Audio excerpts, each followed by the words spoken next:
Welcome to Malice and Mystery, where shadows whisper and the unknown beckons. Enter a realm of spine-tingling horror, eerie mysteries, and chilling tales. From real-life paranormal encounters to unsolved enigmas and bone-chilling urban legends, we bring you the darkest stories from the depths of the unknown. Subscribe if you dare. And remember, some mysteries are best left unsolved. Creepy stories from real-life grave robbers, true tales of the supernatural and the macabre. The shadowy world of grave robbing in the dimly lit corners of history. Grave robbing has cast a long and eerie shadow.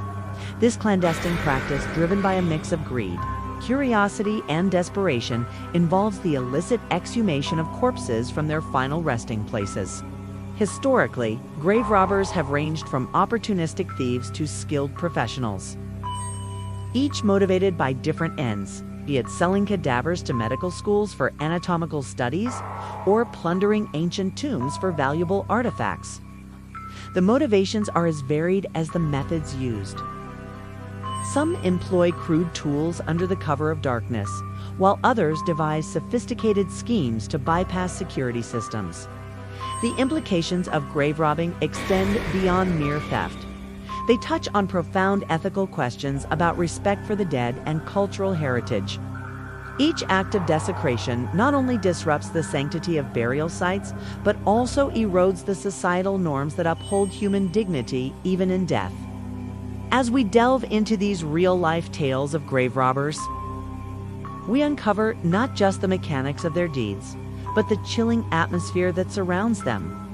These stories are steeped in an unsettling ambiance, where the silence of the night is punctuated by the rustle of disturbed earth and the distant echo of footsteps fleeing the scene. Through these narratives, we explore how each grave robber's journey into the dark side reveals complex layers of human nature, exposing fears and desires that linger at the edges of our understanding of life and death. The Apprentice's Descent. Among the myriad tales of grave robbers, the story of Marcus stands out, a young man whose initial foray into this shadowy world was marked by naivety and a desperate need for financial stability. Marcus, barely 22, found himself ensnared in the grim trade after losing his job at a local factory. With mounting debts and no foreseeable opportunities, he fell prey to the persuasive words of an older acquaintance, Victor, who dangled the promise of quick money before him like a lifeline. Victor, a seasoned grave robber with a network spanning several counties, introduced Marcus to the nocturnal art of body snatching. Their first expedition together was to a secluded cemetery on the outskirts of town, chosen for its lack of surveillance and infrequent visits.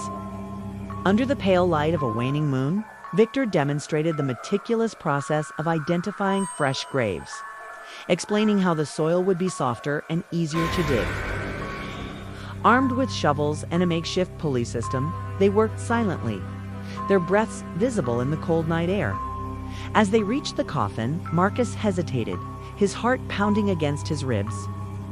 The reality of what they were about to do hit him with a force he hadn't anticipated. Victor, sensing his apprehension, whispered harshly, "You wanted out of debt, didn't you? This is your ticket." With those words echoing in his ears, Marcus helped pry open the casket. The sight that greeted him was both horrifying and surreal, the peaceful face of a stranger, now a mere commodity in their grim enterprise. The emotional turmoil that followed was intense. Marcus wrestled with guilt and fear, his mind a battlefield between survival instincts and moral conscience. Each subsequent raid brought a new wave of dread, yet also a growing numbness. He learned to detach, to view the bodies merely as means to an end. However, the nights were long and sleep elusive, haunted by visions of the faces he had disturbed. Through these experiences, Marcus's transformation was palpable. What began as a reluctant venture born out of necessity evolved into a chilling routine. His initial revulsion gave way to a pragmatic acceptance of his role in this underworld. Yet, beneath the hardened exterior, a part of him remained tethered to the innocence he once knew. A silent witness to the descent into darkness that each grave robbed further etched into his soul. A night in the crypt. on one particularly fateful night. Marcus and Victor targeted an old crypt located deep within the woods, far from prying eyes and city lights. The crypt was known locally for its eerie reputation, with legends speaking of ghostly apparitions and strange noises emanating from its stone walls. Ignoring these tales, the duo approached the site with their usual tools, their breaths forming small clouds in the frosty air. As they began to work, the atmosphere grew increasingly oppressive. The usual sounds of the forest, the rustling leaves, the distant hoot of an owl seemed to fade into an unnatural silence. It was as if the very woods held their breath, watching the intruders with unseen eyes. Marcus felt a chill that wasn't entirely due to the cold, a prickling sensation at the back of his neck that made him glance over his shoulder more than once. They managed to break through the heavy iron-bound door with some difficulty, the hinges groaning in protest. Inside, the air was thick and musty, laden with the scent of decay and damp stone. The flickering beam of their flashlight revealed rows of ancient coffins stacked neatly against the walls. Victor moved forward confidently, but Marcus hesitated, his earlier courage faltering in the face of the crypt's oppressive gloom. Suddenly, a low, guttural sound echoed through the chamber, freezing them in their tracks. It was unlike anything either of them had heard before. Mournful, almost human moan that seemed to resonate from the very stones around them. Victor cursed under his breath and swung the flashlight around, trying to locate the source of the noise. But there was nothing, just the endless rows of coffins staring back at them like hollow eyes. "Let's just get what we came for and get out," Marcus whispered, his voice trembling slightly.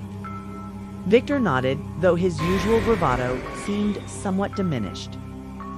They quickly selected a coffin, prying it open with hurried, clumsy movements. The contents inside were startling, a body far too well preserved, dressed in archaic garments that suggested a burial from centuries past. But what truly shocked Marcus to his core was the expression on the corpse's face. It was contorted in what could only be described as agony, the mouth open in a silent scream. Before they could react, the crypt seemed to come alive around them. Shadows danced unnaturally on the walls, and the temperature dropped sharply, their breaths now visible in great plumes. A series of sharp, rhythmic taps sounded from above, like fingernails scraping against stone. Victor grabbed the nearest artifact, a small, ornate box, and they fled, abandoning their tools in their haste. Outside, the woods seemed darker, the path back obscured by an unnatural fog that hadn't been there before. Every snap of a twig, every whisper of wind seemed amplified, taunting them as they stumbled through the underbrush. It wasn't until they reached the safety of their car, speeding away from the accursed place, that Marcus allowed himself to breathe again. That night, neither spoke of what they had experienced. Yet, the memory of the crypt haunted Marcus. A vivid reminder of the thin veil between the living and the dead, and the consequences of disturbing it. The artifact they had stolen sat untouched in Victor's possession, a cursed relic from a night when the supernatural seemed all too real. The haunting legacy. In the weeks following their harrowing escape from the crypt, Marcus found himself unable to shake off the pervasive sense of dread that clung to him like a second skin. Each night as he lay in bed, the images of the grotesquely preserved corpse and the chilling sounds from the crypt replayed in his mind with relentless persistence. Sleep became a rare commodity, and when it did come, it was fraught with nightmares that left him gasping for air and drenched in cold sweat. Victor, on the other hand, seemed unfazed by the events, dismissing Marcus's unease as mere superstition. He continued to involve himself in grave-robbing activities, pushing deeper into the shadows of their illicit trade. However, the artifact they had taken from the crypt, a small, ornate box, remained unopened, sitting ominously in Victor's apartment. Despite his outward nonchalance, Victor couldn't ignore the subtle changes in his environment. Objects would inexplicably move, doors would creak open on their own, and an unsettling cold draft seemed to follow him wherever he went. The psychological toll on Marcus was profound. He began to withdraw from his few remaining friends, consumed by paranoia and guilt. Every shadow seemed to hold a figure watching him, every sound a whisper of condemnation. His once clear motives for engaging in grave robbing were now clouded by fear and regret. The line between reality and the supernatural blurred, leaving him questioning his sanity. Victor's brazen disregard for the supernatural warnings eventually caught up with him. One evening, as he returned home, he found the ornate box opened on his table, its contents spilled across the floor, a collection of ancient bones and a faded parchment. That night, Victor disappeared without a trace. His apartment was found in disarray, the eerie cold that had permeated the space now gone, leaving behind only an oppressive silence. For Marcus, the disappearance of Victor served as a stark reminder of the consequences of their actions. The haunting legacy of that night in the crypt continued to affect him, shaping his decisions and outlook on life. He realized that the true cost of grave robbing was not just legal repercussions or societal disdain, but the indelible mark it left on one's soul. The supernatural elements they had encountered were not just figments of imagination, but tangible forces that demanded respect and acknowledgement of the boundaries between the living and the dead. As months turned into years, Marcus often reflected on his past, the memories of the crypt serving as a constant reminder of the fine line between curiosity and hubris. The experience had fundamentally altered his perception of mortality and morality, embedding a deep-seated caution against tampering with the unknown. The supernatural occurrences he had witnessed were a testament to the power and mystery that surrounded death, urging a reverence that many, like Victor, had failed to acknowledge until it was too late. Reflections on mortality and morality. The tales of grave robbers like Marcus and Victor serve as poignant reminders of the intricate dance between life and death, and the delicate balance that humanity must maintain with the departed. These stories, steeped in the eerie and the supernatural, compel us to confront our deepest fears and reconsider our attitudes towards death. In a society often shielded from the realities of mortality, the actions of grave robbers peel back the veneer of normalcy, forcing us to question the ethics of disturbing the sanctity of the dead for personal gain. The implications of such acts ripple through the fabric of societal norms, challenging our collective values and beliefs. When we delve into the motivations and consequences faced by individuals like Marcus, we are prompted to reflect on the broader cultural attitudes towards death. Are we, as a society, doing enough to honor and respect the deceased? Or are we complicit in a culture that commodifies everything, even the remnants of human life? The supernatural elements woven into these narratives suggest a universal truth, that there exists a boundary between the living and the dead, which, when crossed, invites unforeseen consequences. Moreover, these stories underscore the importance of respecting the dead not merely out of fear of supernatural retribution, but as a fundamental aspect of human decency. They highlight the need for societies to foster environments where death is acknowledged with dignity, and where the memories of those who have passed are preserved with reverence. By examining the chilling encounters and moral dilemmas faced by grave robbers, we are invited to engage in a deeper dialogue about our responsibilities towards the deceased and the ethical boundaries that should govern our interactions with the remains of those who once lived. Ultimately, the tales of real-life grave robbers are more than just accounts of crime and punishment. They are mirrors reflecting our own fears, desires, and the ever-present quest to understand the mysteries of life and death.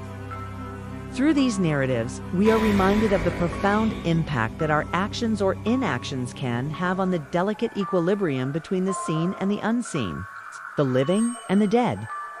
Thank you for tuning in. Hope you found this video intriguing. If you did, please give it a thumbs up and share it with your friends. Don't forget to subscribe and tap the notification bell to stay updated with more mysterious tales. Until next time, keep your curiosity alive and stay cautious.